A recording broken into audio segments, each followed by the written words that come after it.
კამათის დროს მოგებული მხარე არ არსებობს. ანუ კამათი როდესაც დასრულდება, შეიძლება ინტელექტუალურად აჯობო, მაგრამ იმისთვის შენ იქნები უარყოფითი პერსონაჟი. ანუ ვერ მოიგე, შენ მხარეს ვერ გადმოიყვანე. ამიტომ კამათის დროს, რაღაცა მოლაპარაკების დროს მთავარი ამოცანა რა არის? ადამიანი შენს მხარეზე გადმოიყვანო, ხო? ხო არა, კი არ აჯობო, კი არ გალანძღო, კი არ დაჩაგრო, კი არ რაღაცა უქნა. გამარჯვებული გამოხვიდა და თქვა, უცი რა უქენი.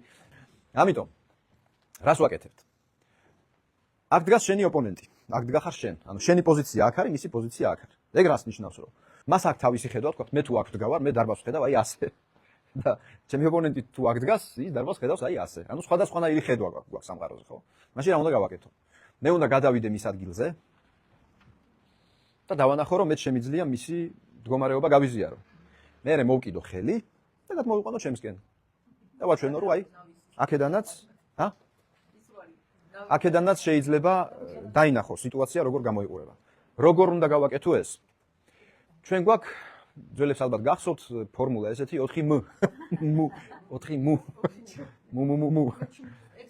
პირველი ვიწერთ. მესმის შენი. მეორე. მეც ასე მეგონა. მესმის შენი, ესე იგი გადავედი მის მხარეს. მეც ასე მეგონა.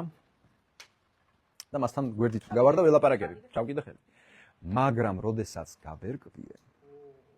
მაგრამ როდესაც მოვიძიე ინფორმაცია, როდესაც გავერკვიე. მაგრამ როდესაც მეტი გავიგე.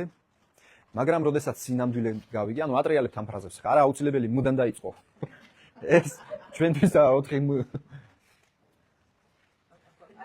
მივხვდი, რომ სხვანაირად ყოფილა საქმე და всё, წავიყვანე უკვე ჩემსკენ და ვეუბნები, აი ასე ყოფილა საქმე. ახლა აქედან ვაჩვენე როგორ ყოფილა სინამდვილეში საქმე.